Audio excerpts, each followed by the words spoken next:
Welcome to the Carpenter's Voice. If you are searching for peace in God after an exhausting day, or simply looking for a soothing bedtime Bible story to calm your soul, you have come to the right place. Today, we will step into a profound Christian story. This is the shelter he built, Jesus' story. A story about Jesus and the ultimate sanctuary he patiently constructed. Before the foundations of the world were laid, a blueprint was already drawn. It was not sketched on scraps of parchment. It was etched deep within the heart of the Creator. This world was meant to be a perfect garden, a place where humanity and God walked together in the shade. But then, the storm of sin hit. The garden was ruined. Humanity was left stranded. They wandered in the bitter cold. For centuries, mankind built their own shelters. They raised towers of mud brick. They erected walls of iron and gold. But nothing lasted forever. The freezing winds of grief still blew through. The heavy rains of despair still leaked in. The Creator looked down. He saw his children shivering in the dark. It was time to build a new shelter. This shelter would not be built by kings, nor by powerful armies. It would be built by a carpenter. He left his heavenly throne. He took on the fragile form of humanity. He was Jesus the Carpenter. For 30 years, he worked with wood and stone.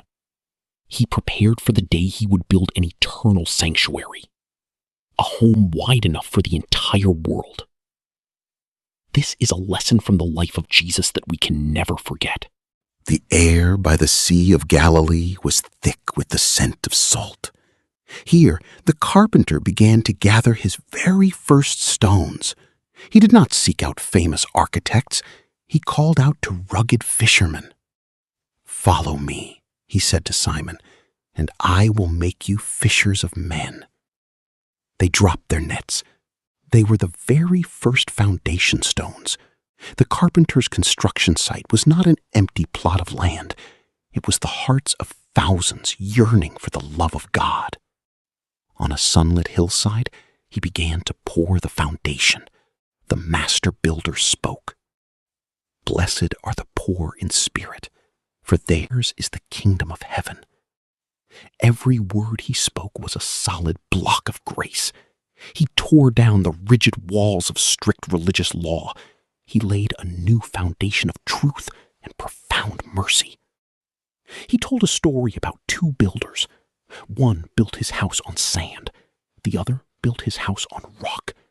The rain came down, the streams rose, and the winds blew. The house on the rock stood firm. The foundation of the shelter was laid. It was anchored deep in the bedrock of faith. But a foundation cannot keep out the rain. The carpenter needed to frame the walls. A house needs sturdy walls. The house of God was framed with moments of pure grace. For 3 years, the life of Jesus was a relentless journey. Every miracle was a pillar. Every act of love was a strong beam. He went to those cast out by society. In Capernaum, a woman who had suffered from bleeding for 12 years was desperate. She was considered unclean. She reached out and touched the edge of his cloak. The bleeding stopped. Jesus paused. "Daughter," he said, "your faith has healed you.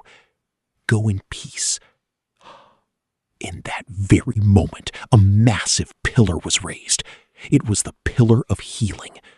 This house welcomed all who were broken. Then he went to the region of Decapolis. Over 5,000 people were starving.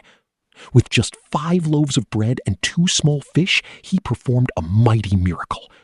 There were 12 baskets of food left over. The second pillar was hoisted up. It was the pillar of provision. The table in his house would never run empty. Day by day, the gospel of Jesus spread. The shelter was taking shape, but great storms were also gathering on the horizon.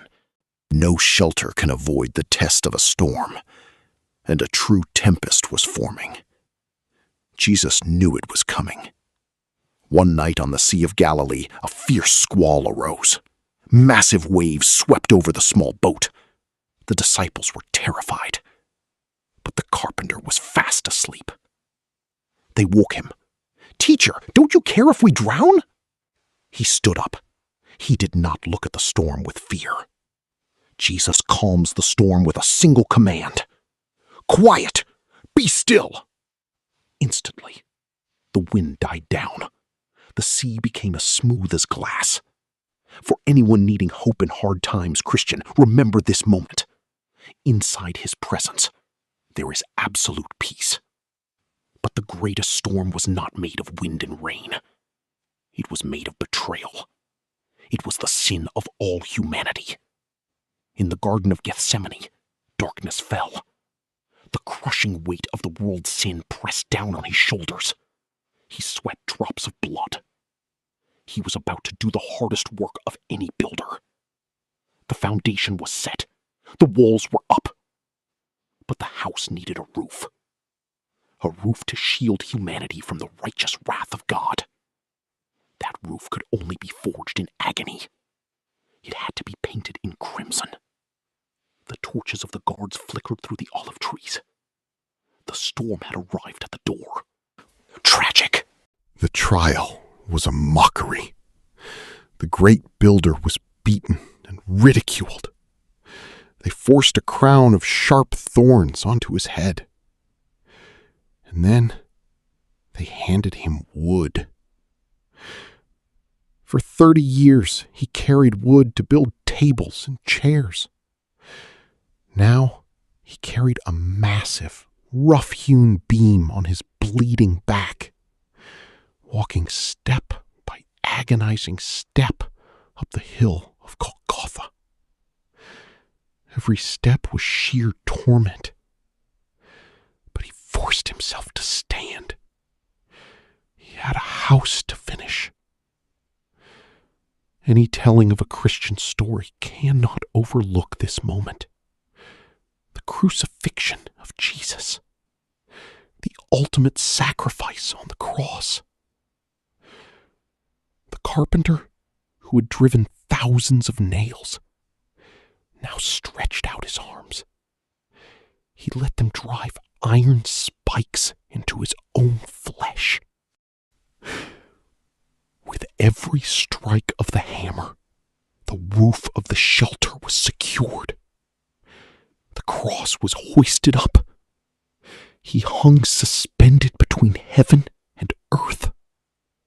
He absorbed the full fury of the storm of sin so that we could find peace. The sky turned black at noon. The earth shook. My God, why have you forsaken me? God the Father turned his face away so that he would never have to turn his face away from us. With his final breath, he did not cry in defeat. He shouted with the triumph of a builder who had finished his masterpiece. It is finished. The carpenter bowed his head. At that exact moment, the thick curtain in the temple tore in two. The access was acquainted. The roof was complete. The shelter was fully paid for in precious blood. They laid his body in a cold tomb. They rolled a massive stone across the entrance to seal it. It seemed the carpenter's project had collapsed. The disciples hid behind locked doors in terror. But a shelter that is sealed shut is no shelter at all. On Sunday morning, a brilliant dawn broke. The earth trembled once more. Mary Magdalene ran to the tomb. The massive stone had been rolled away. The grave was empty. Two angels in clothes gleaming like lightning appeared. "Why do you look for the living among the dead? He is not here. He has risen." This is the greatest Easter story ever told. The resurrection of Christ is the door, a door flung wide open, never to be shut again. Death was shattered against the walls of the carpenter's house. He appeared to Mary. He walked right through the walls of fear to stand with his disciples. He showed Thomas the scars on his hands, the eternal receipts of the building's cost. He conquered death, so that anyone who stepped inside that house would have eternal life.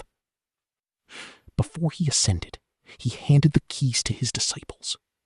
"Go into all the world. Invite them in. Tell them the shelter is ready." Over 2,000 years have passed. Empires have crumbled to dust. Philosophies have trended and faded. But the shelter he built still stands. This is a story of faith that will endure until the end of time. This sanctuary is not found on a map. It is found wherever a heart whispers his name. It is in the quiet hospital room. It is in the dark prison cell. It is in the middle of a noisy, crowded street. The foundation of rock has never shifted. The walls of mercy have never cracked. The crimson roof has never let a single drop of God's wrath fall on those beneath it. And the door remains wide open, welcoming everyone, no matter who you are, no matter how exhausted you feel. Listen closely. Can you hear the wind howling outside? Can you feel the freezing cold of the world seeping into your bones? Do you feel the heavy burden of your mistakes and fears? You do not have to stand in the storm alone. You no longer have to build fragile walls out of sand and pride. The carpenter is standing at the door of the sanctuary. His hands, still bearing the scars of his labor, are reaching out to you.